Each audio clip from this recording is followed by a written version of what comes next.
Okay, And real life. we are live. So, my name is Neil Williams, and I live in Idaho in the USA. And Delphine, Hi. to learn how to point in virtual reality. Delphine is from France, and we are accountability partners. And I'll let her tell a little bit more about herself in just a second. But we are accountability partners and have been doing this for 3 years, Four, meeting even. almost, oh my goodness, we are headed in the fourth year. We have been doing this almost every Sunday for the last 4 years and just keeping each other on track. So we started out reading the same books, and then we have entered different business activities. Um, we have worked through multi-level marketing, network marketing. We have changed jobs, we've changed careers, we've started businesses, we've been successful, we've had problems with relationships, we've had great relationships. Um, and so, but the one thing that we both agreed on is that the personal development world needs more lay members, more people on the ground floor, because Bob Proctor is a great teacher, but he's been doing it for a long time. Mary Morrissey, Peggy McCall, you know, all of these people have been doing it for long enough that they may have forgotten how to talk to the people who are still struggling to make it work. And so that's why we decided, why not benefit others with our conversations? Yeah. And so I'm the father of 8 children, and whom I love very, very much. And they have really formed how I coach people, how I work with people, and the kind of books that I read. Um, Delphine, Yes. I've introduce yourself. been a witness to that. Yes. Yes, thank you, Neil, for that quite thorough introduction. And yes, it's been already 4 years. It's 4 years, and I didn't see it. Yeah, it went really fast. And when we started, I was still in my former job, managing projects in the transfrontier uh, world here between Swiss, Germany, France. Since then, a lot has gone, yeah, a lot has changed. And now I am an English coach, and still a singer.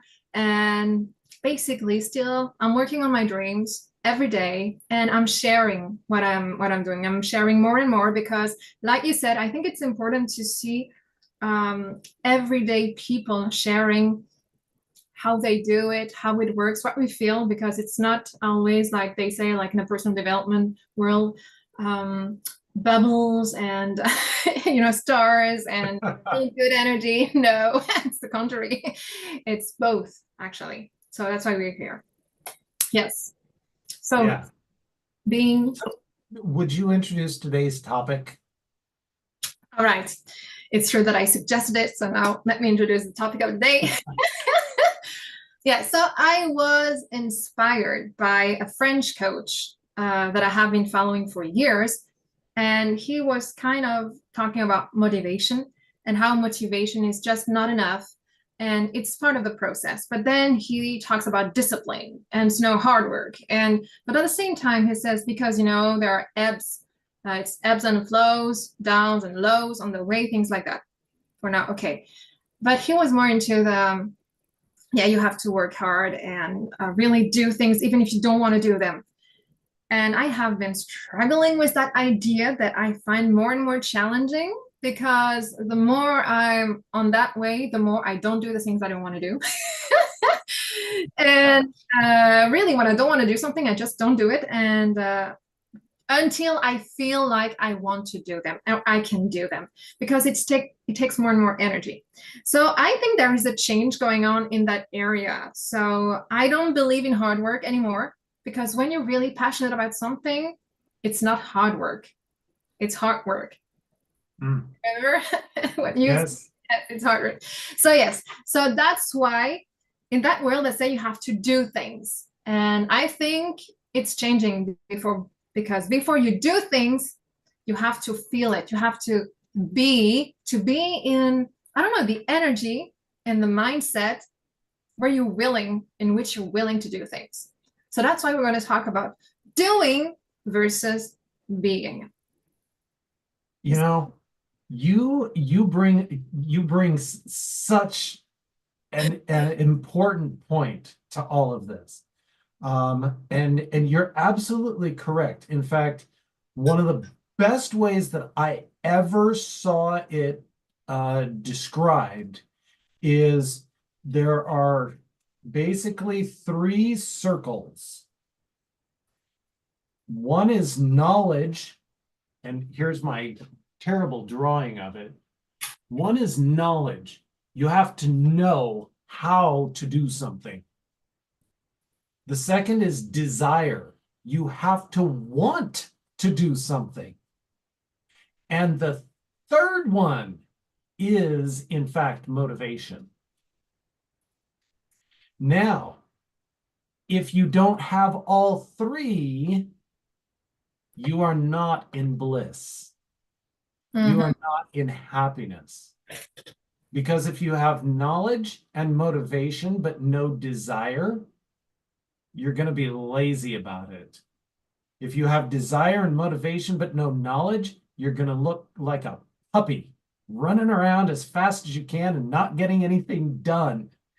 If you've got a lot of desire and knowledge, anyway, whatever the last one is, but you're absolutely right. And the coach you were listening to is absolutely is not completely wrong, but to discount one and to say another is where we need to go, that's his journey right now, not everybody else's. Yes, and this is what I want to add, just because what we're sharing here is something, so it's really personal, it's what we are going through. And maybe, I don't know, in 5 years, we're going to say something totally different. But right now, it's our truth. It's what we've experienced and what we're experiencing. Just because I was reminded this morning that I give my opinion on something this morning, and 5 years, I was thinking totally something different. And so, yeah. So, and maybe that coach at some point will think differently too.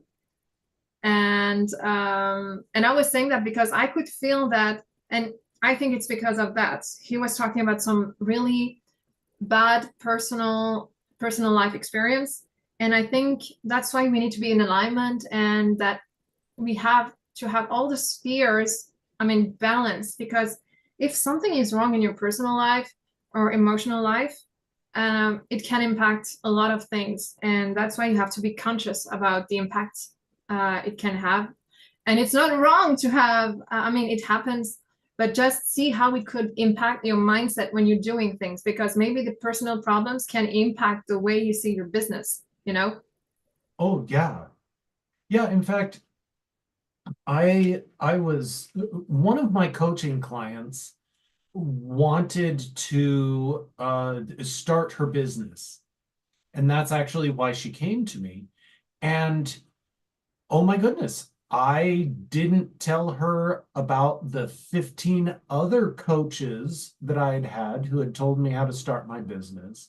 I told her and gave her primarily the coach that I was reading at that moment. Now, if she had contacted me a year earlier or even 6 months earlier, she may have gotten a completely different program. She may have gotten a completely different set of lessons from me, even though there's a lot of similarity. There's the flavor. Is it lemon custard or is it blueberry custard? It's all custard. Just that little drop of flavor makes the difference. No, it's exactly the same because I think the way I teach English now to my students, it's not the same way I used to teach English, I mean, a year ago, because I have evolved thanks to my students who Mhm. they teach me so much too. And so everything that we teach is also due to what we get from our environment and from the people we have around us. And Well, and one of the things that I was reading recently is that we are creating the environment and the world around us based on our awareness. And so as our awareness increases, our world changes. And so, of course, we're going to be giving different information from different points because we've grown, we've changed. And this is also why the way we face challenges is quite different. And this is why it's more about being now. For example, a few weeks ago, yes, I had to write a report for my business for the state. And I was like, I didn't want to do it. I didn't feel because it meant that I had to go through my accounting. I had really stuff, administrative, financial stuff that were part of my former job. That's why I quit my former job. And I didn't want to do that. But also, I didn't even dare to look at what was expected from me in that report. I was like, okay, I'm going to do it last minute. I knew it was not such a big thing, but at the same time, I made a mountain out of it in my mind. Like we can do. Yep. And it reminded when Bob Proctor says that anxiety and fear comes from the lack of information. I didn't want to get the information. It could have helped me, but I was like, okay, I'm gonna deal with it. I'm gonna do it, and I'm gonna attract people that are gonna help me. Yeah. And you know what? Yes, that happened. I got a lot of help, and actually, it was such a simple thing to do, but so I saw myself acting unconsciously, like having anxiety, not daring to look at the information because I was fear, and at the same time doing this with my new level of awareness, saying, okay, I'm gonna find help and I'm gonna have people that will give me the necessary information. And so it happened. So thanks to my new awareness being uh, Mhm. level, whatever you want to call it, I could act on it and do it. And yeah. Okay, so you bring up a really, really good point here because as you said earlier, we've been practicing this for 4 years.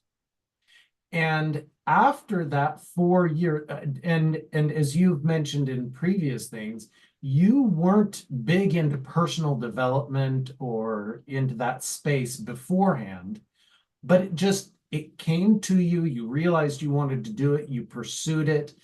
This is now 4 or 5 years after you decided to pursue it.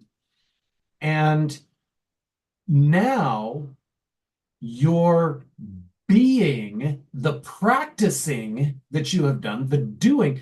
So here's the thing.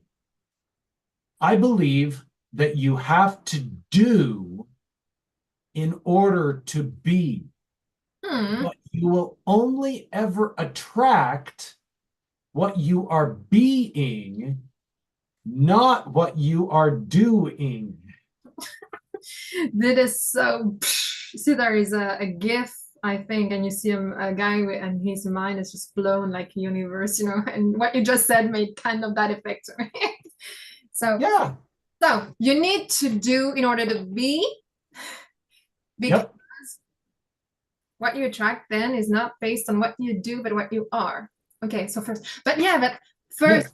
that's true. When you first start on that journey, um, and I want to come back to why we call it personal development, because to me that's such marketing. I'm sorry, I'm really got a little bit. So yeah, when you first start, of course there is a part of it. Yeah, I have to do this through affirmations. I've got to do a vision board. I gotta, what do I want? And you take action. That's good. Right. That's how Right. you start the process. And then come the blocks. I think. And this is actually parts of yourself that don't want to move forward. And those parts need you to take a closer look at them. Yep. And I think this is the hardest thing to do. And the thing is, you only get to see few parts little by little. Or if you're a genius, maybe you have already worked on that and you had a lot of work on yourself, things like that. But generally, we were not aware of those parts. And then you look a little bit, say, oh, that's why I'm doing this that way. And another piece. And then you also realize that, my gosh, this is not really my behavior, my fault. It's something I inherited from a situation. I don't know, I was traumatized at school or family situation, and you break every pattern you have without realizing. So as you were talking, it reminded me of two stories. The first is the story of the Golden Buddha. Do you remember that one? Nope, but I'm sure you're going to tell it. Yeah. Okay. So somewhere in Bangladesh, India, wherever the Buddhists are. And yes, I'm American. I don't know these things. Unconsciously. Yeah, go ahead. So anyway, there was this huge statue of a golden Buddha. And the Huns were coming in to overrun the village, and the priests at this temple knew that the Huns would simply take it, melt it down, and sell off the gold, because the statue itself had no value to them, because that's not their religion. But the gold did. So they devised a plan whereby they took clay and spread it and covered all of the gold, all of the jewels, all of the valuable stuff. And they made this gold Buddha into a clay Buddha. Now, all of the monks were killed, or they took a vow of silence. Nobody ever talked about it again. And so the leaders of the monastery thought they had a beautiful clay Buddha, and it was wonderful, and they loved it. And then centuries later, decades later, a highway was going to be put through the middle of the monastery, and so they had to move this Buddha. And so they gathered the straps, they strapped it up. They were very careful, because clay can crack and break if it's not handled properly. And at some point, something happened and it cracked. And so they set it down and covered it in a tarp and said, oh no, what are we going to do? Let's wait. Well, one of the priests, somebody went in to look at the Buddha while it was under this tarp, and at night, and they had this flashlight or a torch, and they saw a glimmer of something underneath the clay. And very carefully, he started digging, and he saw there's gold under here. And so he started taking away more of the clay and realized there's this magnificent golden Buddha that is underneath all of this clay.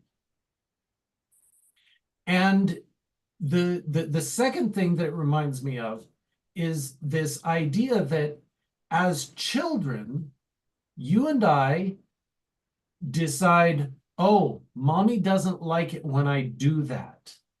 I will take clay and cover up that part of me, or I will mold myself, because I'm an infinite creator, whether I'm conscious of it or not. Mommy doesn't like this, so I will cover that up.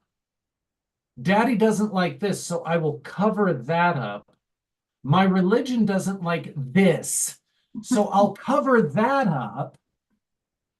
And, my teacher doesn't like that I have such a big heart, so I'll cover that up.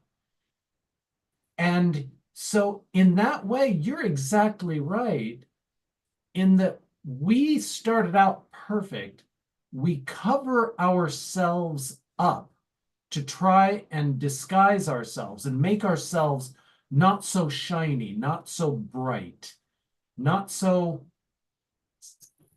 fantastic.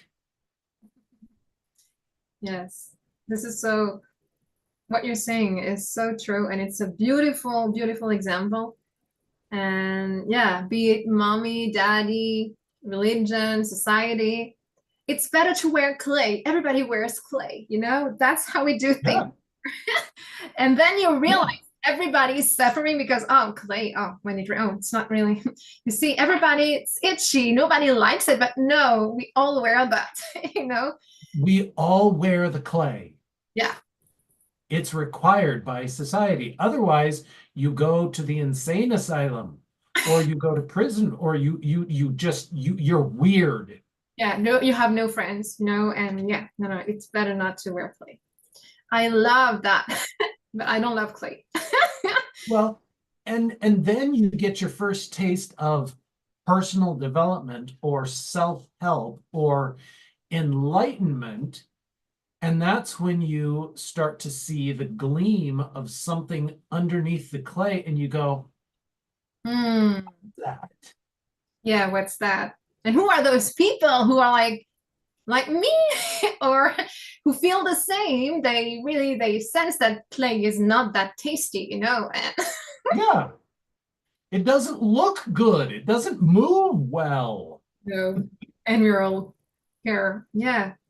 And what, yeah, just about the fact personal development, that's a fancy word, but it's just knowing yourself, knowing that you're not clay, you're gold, actually. And it's rediscovering the self you have covered up.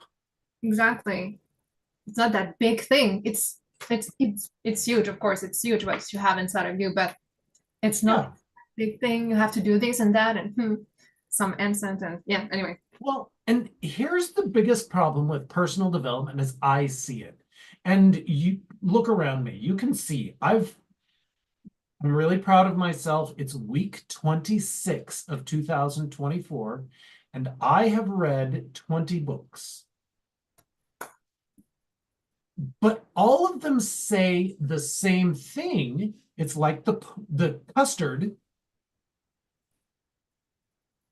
but they all say it with a slightly different flavor. And so I read personal development books for years and years and years.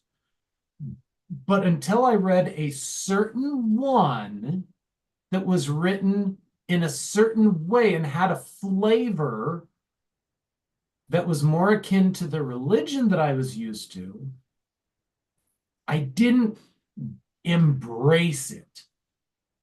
And I think that's where a lot of personal development is flawed, is that they're saying you do it this way, only one way.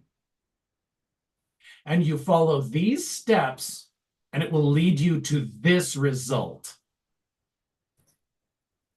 And I would even go further because at some point, when you discover that there is gold under the clay, you're like, oh, but I'm okay. I can do this. I can take the clay away.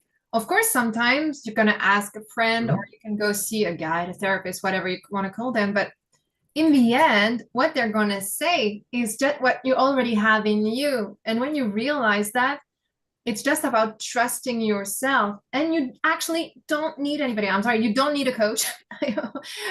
Or a good coach will help you realize you don't really need a coach. They're going to give you, because of course I had coaches and I still look at what they're doing and what they're teaching as a reminder. It's really good. And in case I need And of course, I have people I see from time to time, but I try to do it less and less and listen to my inner guidance, because nobody knows better than you. What you have to do, Neil, you know what you have to do. And you see what I mean? You're okay. So yes, you're absolutely right. One of the things that I covered up with the clay is my intuition. Mm. And I was yesterday I was reading a book or listening to a book, and it talks about the commitments that we make. And there's a difference between a thought, a belief, and a commitment. A thought is anybody can give you a thought. A thought is just something that you have. A cat. A belief is something that you energize. A belief is a thought that you energize over and over and over again. I'm not worthy. I'm not smart. I'm not beautiful. I'm not handsome. I need to lose weight. Any of those thoughts, because, or I'm sick. I love how advertisement goes through and puts thoughts in your head. Oh, it's fall, you're gonna get sick. Oh, it's spring, you're gonna have allergies. Oh, it's summer, you're gonna get bit by mosquitoes. And then we have the opportunity to energize. Oh my goodness, it is spring. Last year, I sneezed so much. Oh, I hope I don't sneeze so much this year. I'd better go out and buy the drug. Exactly. A commitment, on the other hand, is something deeper. Usually, it's a promise you make yourself as a little kid. And I had forgotten about these things, but they're deeper than beliefs. And it's like that, it's that visceral reaction of big people are mean. That visceral reaction of, I don't want to make more money than my dad. I can't be smarter than my parents. Mm. And that is a being commitment. It's a being contract. And those are the ones where you get the clay in really, really deep. And you have to be willing to go in and dig it out. Okay, I'm gonna take something back, because Okay. what you just made me realize. I think that the um, the biggest steps I've taken, the progress I've made, and even progress that's really kind of a perspective that's not, yeah, the steps and the successes have been possible because I was surrounded by the right people. Because I have people around me like you, like my partner, like my friends, who are, and my therapists and my teachers, that guide me and can help me see what I'm not able to see. And just I had yesterday a realization. I've got sometimes those anxiety, um, I don't know, not maybe, Anxiety attacks. sorry. Anxiety attacks. Yes, you could say attacks, and I didn't realize, and I would, yeah, worry for nothing. And actually, that Mm-hmm. I saw where that come from. I could spot the origin, but I was blind to that till yesterday, you know? Yeah. Okay. Okay. Yeah. Yeah, and this reminds me of, I've worked a lot and I still follow her with Natalie Bouchard, and she made a video not so long ago, a few months ago, about how it is complicated to see your blind spots. You always need someone to, yes, to be able to see. You need someone who makes the mirror, because even if you're trying to Yep. look.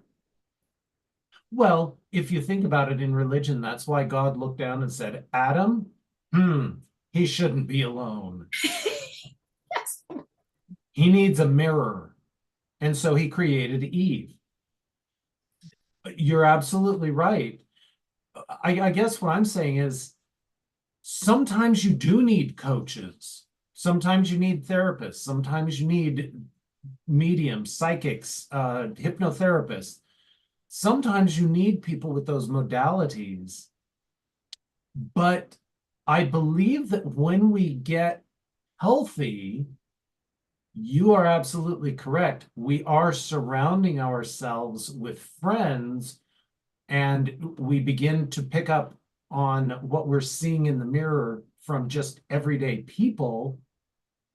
And so when you're self-actualized, when you're enlightened, your friends are enough.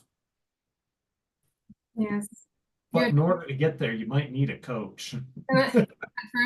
Yes, I can deny. And if it weren't for what I did, well, the training with the Bob Proctor Gallagher Institute, I wouldn't have met you. And Mhm. everything that since then has been, yes, true. I've been set on a path thanks to a teaching. Of course, today I still use this, but I use so many other things because that's one way, as you said, one way of doing things, but it's not totally the best. It's not suited for me. I mean, it's rare, yeah. And then you meet people and you find new ways to do things. Right. I mean, if you think about it, let's say you're in a triathlon, and that means that you swim, or I think it's you bike, you run, and then or you bike, you swim, and then you run. Okay. Or one of those things. I don't know. I'm not really into sports. Go ahead. Okay. Well, neither am I, but I Let's know you do three different activities in a triathlon. this I agree on. And one of them is a bike, and one of them is swimming, and one of them is running. Mhm. The one thing that I do know is you don't want your biking shoes on when you're running. And you don't want your running shoes on while you're swimming. So you use a certain tool at a certain time, and then you let go of that tool when a new situation, when a new challenge arises. At Absolutely. least that's how I see it. Oh, I pretty much agree with you. And good news, challenges never stop because that's how you grow, actually. And there is no, I mean, end line, finish line. Let's say, oh, yes, Yeah. bye bye to this world and come back or not. And, but since, yeah, until the end, it's going to be new teachings, new challenges, and to discover the gold. Yeah. Well, one of my teachers recently said the challenge is why we came. And I'm still trying to figure out what commitments I made because who I feel like I committed to not embrace my body as being a wonderful miracle. I embraced, or I committed to not feeling ecstatically joyful, but instead I committed to, oh, I've got to survive, and I can't be happy. I've just got to get through. And I'm like, I want to make a new commitment. This is not as much fun as I thought it would be. And no, but yeah, this afternoon I came across a video talking about the fact, well, what you're facing, it's because you have the shoulders to face it. And The what? the shoulders. Oh, the shoulders. Okay. Sorry. Okay. Oh my God. Hey, that's fine. Yes. And because everything that happens to you, right, it's for you and you can do it. You're able to do it. and you have to feel the non-ease to be at ease. You know, if you don't feel static, you cannot know joy if you don't know sadness. Apparently, that's how it works down here. As much as we don't like it, or we don't, yeah. When we come, apparently we're so joyful to come, but down here it's a different story. Well, and I think one of the problems that I have is I'm an empath. I pick up other people's energies, and I am only ever equipped to deal with my problems, but I keep picking up other people. So, you use the analogy of shoulders. I keep stuffing other people's junk in my backpack, and I can't ever deal with it. I can't process it because it's not mine. Hmm. So one of the biggest part of my journey has been learning to go through my backpack every once in a while and just say, is this mine or is this somebody else's? And if it's somebody else's, get out. And this reminds me of a video I came across and I didn't like, that kind of, yeah, talked about the BS of the personal development world. Definitely there is some BS. But he criticized the fact that when you enter that phase of your life, personal development, you cut out people. And but it's not in a bad way. I mean, we in this society, it's good, and I think that comes from a religious background. You have to sacrifice because sacrifice is good. Money is bad. Sacrifice yourself, and blah blah blah. No, and it's really that cotton triangle. The savior, the persecutor, and the victim. And I think that where the natural state is blaming. People always blame, blame, blame, blame. And of course, when you're an empath, people love to blame around you because you take all that energy. And at some point, yes, and you have then the activation of the savior. You want to save everybody. And that's why everybody wants to become a coach when they enter there too. But it's not necessary what we need. But depends.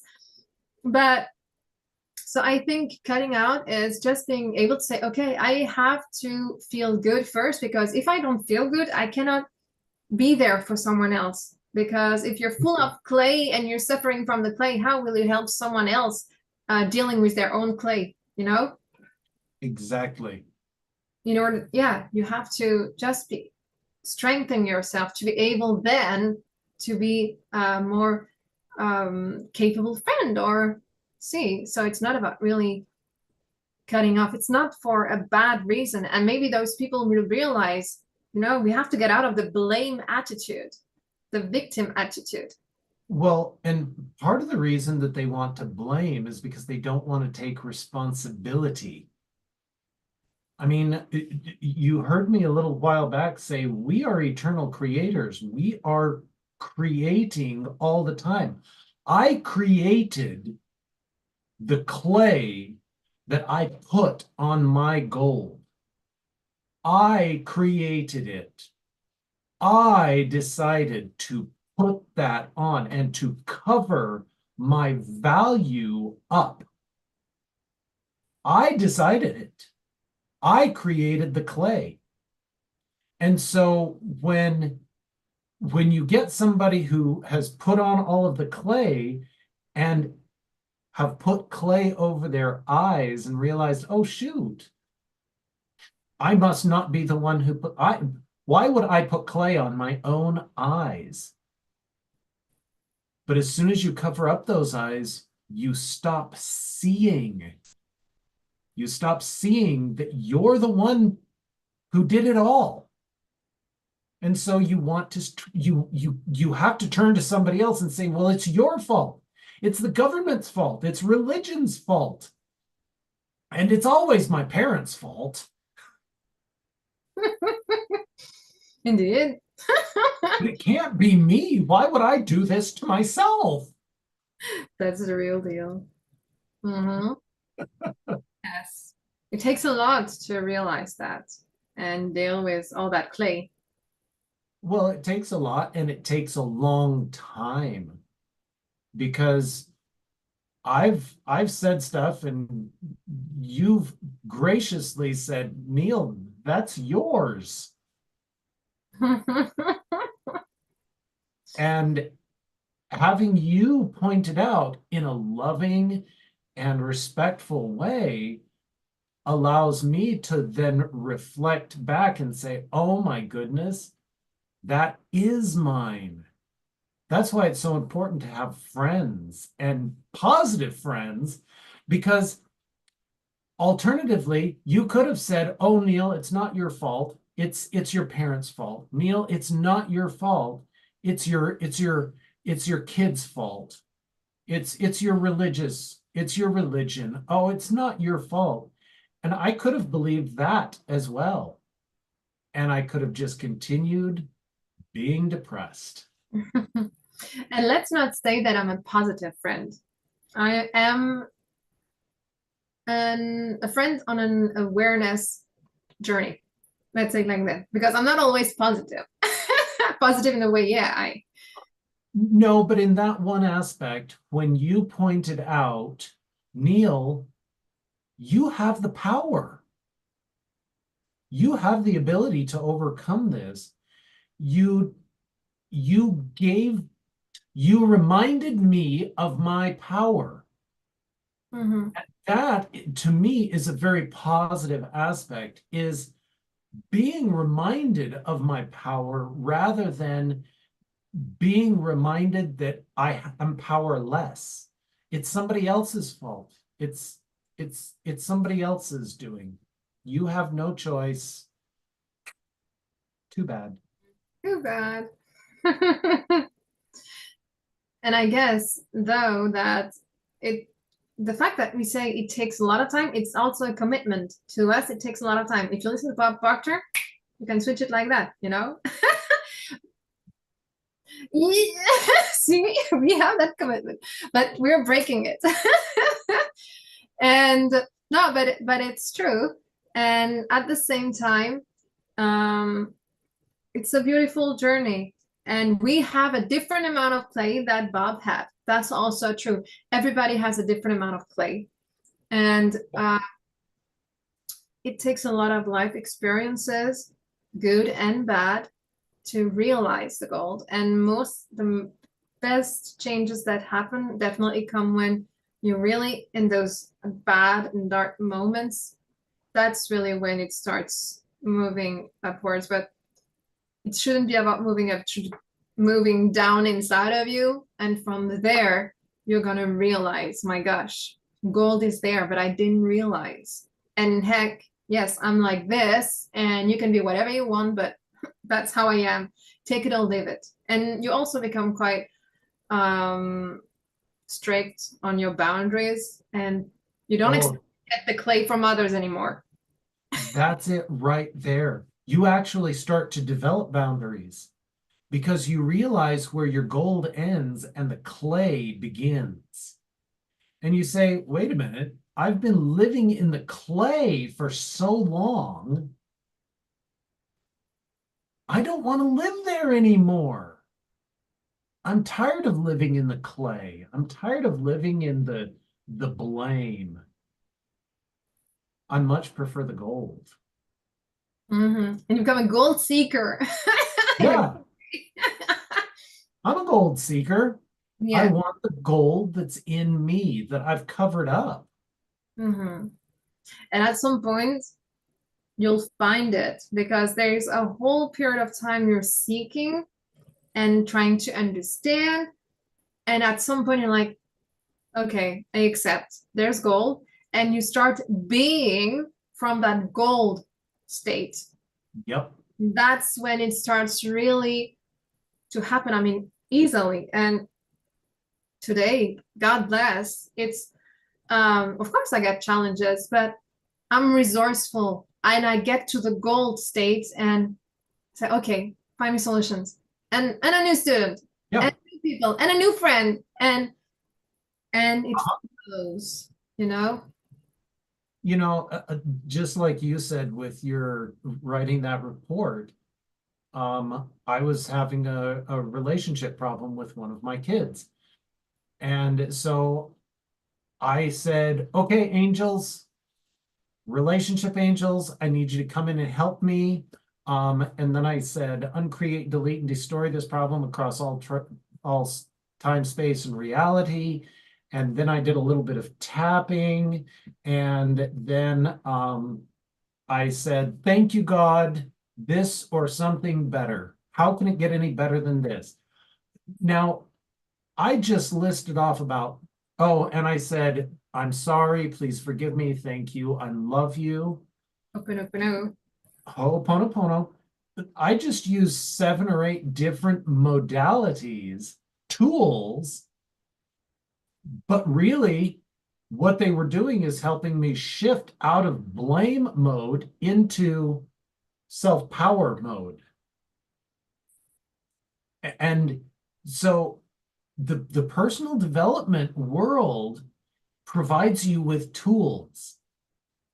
And that's what I love the most about it is I'm learning new tools that I can use when I get into a spot that I need help. Hmm.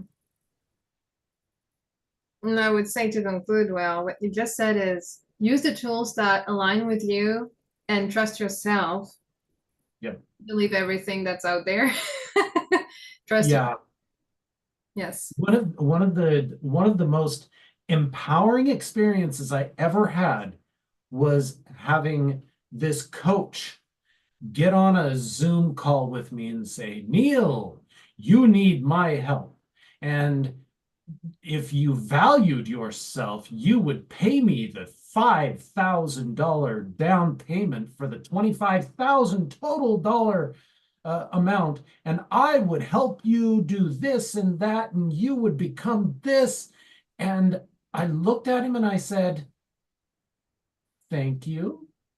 But But no, that's not the path that I am going to choose. That's not the path that feels most authentic to me. And he spent another 10 minutes trying to guilt me into purchasing. But I knew, and I knew I didn't need him in order to accomplish my goals. you knew. And this, I think it comes from all that experience you have and the connection to yourself. And when you just talked about this, it reminded me that at some point I remember that coach that wanted to help me go into my power. And he asked me to do things that are really were weird, as a woman. I was like, huh? And I could feel how he was aware and he could play with energy. And because that's why it's kind of, it can be dangerous because there are some people just like in every professional sector, in every sector, there are con artists. And even though they know things and they know how to do things, that's good, but they don't use it for a good reason. So you have to be really careful to who you're working with and always listen to that. Yes. And just because some people abuse it doesn't mean that it doesn't work. Yes. Or some are not good. Yeah. In my opinion, and this flies in the face of my religion and all the beliefs I was raised with, tarot, the cards, divination, talking to spirits, all of this other stuff, it's real. It works. You have practitioners, herbology, numerology, astrology, all of these things that we've been taught, oh, it's witchcraft. It works. It really honestly works. But you've got a few people who figured out that they can scam you. And they give the real practitioners a bad name because they're more flashy and they charge more, and so they burn people harder.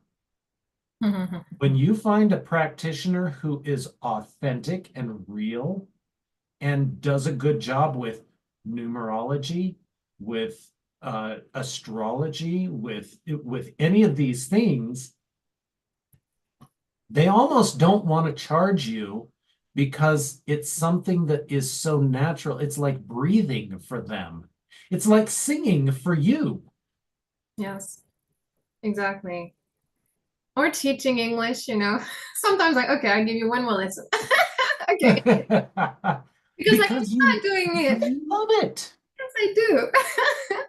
So, I've Yeah. been attracted my new osteopath, and yes, and I would do some, yeah, sometimes it's free because yeah, it's an exchange, and there are really beautiful people out there, and you can attract those people, so Yeah. So anybody who's looking for a coach and looking for the guidance, just be responsible. Sometimes you're going to pay for mistakes, but be responsible and be willing to learn from it. Don't just say, oh, it's a bunch of hooey. It's all trash and they're all going to lie to us. No, they're not. There are good people out there who have skills and abilities that you can't even fathom. yes, exactly. I was always in there are some good politicians, but I'm not quite sure. Anyway, that was my joke. Well, they're usually the ones who don't want to be elected. Exactly, because they know what kind of world it is. Yep. And on that, I say we'll see each other in 2 weeks, maybe. Yes. Maybe just let's go with the flow. Maybe next week. We'll see. Probably 2 weeks, 2 weeks. but we'll stay open. We'll stay open. All right. So bye bye, everyone.